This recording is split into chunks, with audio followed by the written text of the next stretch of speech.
y sembrar la idea de la necesidad del cambio, de un cambio verdadero. Visitamos por eso los pueblos, predicamos cívicamente en toda la República. No fue en vano ese esfuerzo, porque se decidió en favor de ese anhelado cambio. La mayoría de los mexicanos consideraron que era necesaria, justa, una renovación en la vida pública de nuestro país. Por eso hablamos de la cuarta transformación, porque la primera fue la independencia de México, cuando dos curas buenos, rebeldes, Hidalgo y Morelos, encabezaron al pueblo de México para que se lograra la independencia, porque nos manteníamos como colonia de España, estábamos dominados por Europa. Así permaneció nuestro país 300 años. Apenas vamos a cumplir 200 años de independencia. Por eso fue importante ese movimiento. No solo se consiguió la independencia de México, sino que se inició a luchar, se inició la lucha por la justicia. Hidalgo fue el primero en proclamar la abolición de la esclavitud, y Morelos decía que se moderara la indigencia y la opulencia. Escribió un documento que se llama Los Sentimientos de la Nación. Se lo dictó a un abogado, Andrés Quintana Roo, y le decía: usted, licenciado, que es un hombre de letras, ponga ahí de que se eleve el salario del peón. Fíjense lo breve, pero claro y sustancioso de ese dictado: que se eleve el salario del peón. Sencillo. Le decía a Morelos, a Quintana Roo: ponga ahí que se eduque al hijo del campesino igual que al hijo del más rico hacendado. Le decía: ponga ahí que haya tribunales que defiendan al débil de los abusos que comete el fuerte.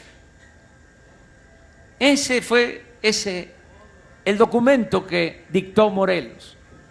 Por eso se logró la independencia y se inició la primera transformación. La segunda fue el movimiento de reforma que encabezó el mejor presidente que ha habido en la historia de nuestro país, Benito Juárez García, porque los conservadores en aquel entonces no aceptaban las reformas, y ya cuando estaban perdidos se atrevieron a ir al extranjero a ofrecerle a un príncipe que viniera a dominar México, un acto antipatriótico. Vino por eso Maximiliano y la emperatriz Carlota,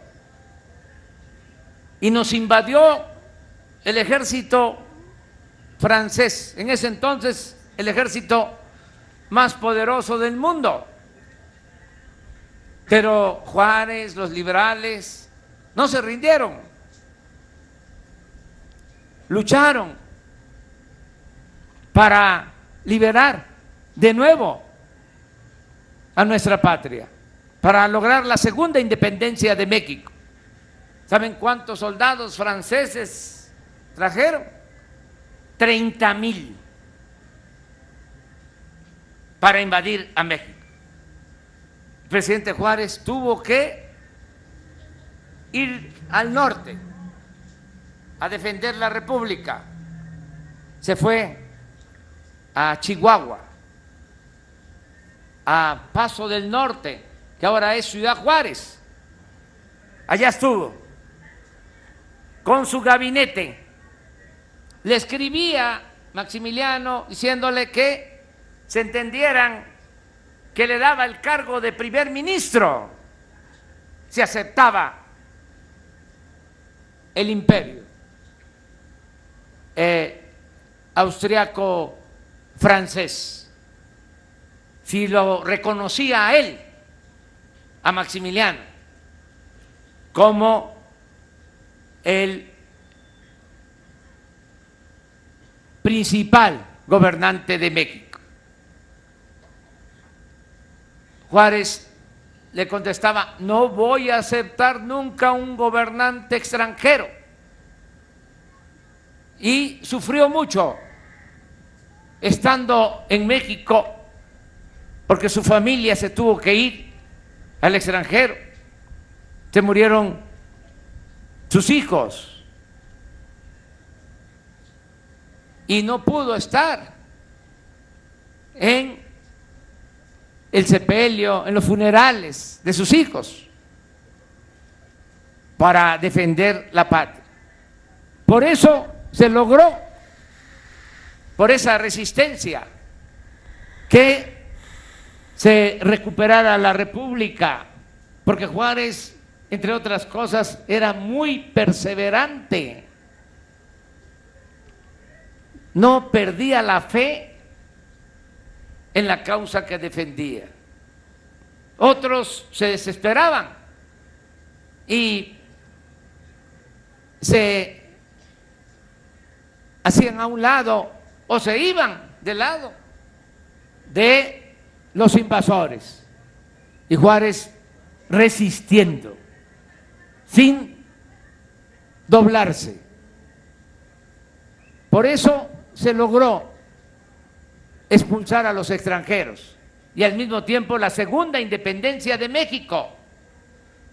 Y la tercera transformación fue la revolución de 1910. No hace mucho, hace un poco más de 100 años. ¿Por qué fue esa revolución? Porque Porfirio Díaz se quedó 34 años en la presidencia. Llegó con la bandera de la no reelección y se quedó. Reformó la Constitución y estableció la reelección. Por eso surgió el movimiento encabezado por Francisco I. Madero, con el lema de sufragio efectivo, no reelección. Pero también el movimiento social,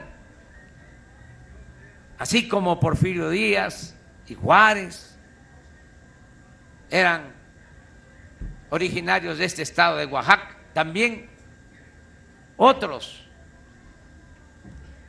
dirigentes extraordinarios